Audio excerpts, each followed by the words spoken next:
Hello everyone, my name is Roman. In this tutorial I'm going to show you how to run the transcoding job through the REST API with MC2Go. Here I am running on Windows 10 and have already downloaded and unzipped the demo version package of the MC2Go XDCOM transcoder module. First, we have to run the MC2Go container by running the run-cmd script with the properties.txt file. Both files are located in the scripts folder. Before starting the container, we have to set some parameters in the properties.txt file. Let's open it.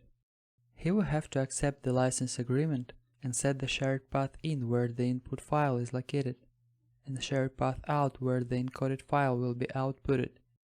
Also, we can set the port. By default, it is 8080, but I'll change it to 8082, for example. So, now let's run the container. Go to the command prompt and execute the following command: run cmd properties.txt. It starts the container with the unique ID.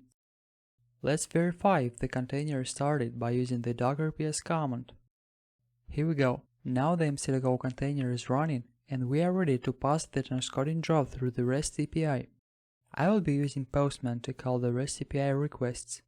The REST API functions use the following syntax: container IP address, port, REST, API version, function, parameters. In my case, it will look like this. Here I received a response that there weren't past jobs in the queue. Let's add a new job in the queue. To do this, select the post request, then go to the body tab, select row, and then select JSON in the drop-down list. Now we have to add a job in the body request in JSON format. We can use the job.json file as an example. So, now we are ready to pass the job. Let's click to send button and we can see that the job was created with the unique ID. We can check the status of the job execution by adding the ID to the URL and sending the GET request. I have a small input file and my job is already done. Also, we can check the execution log.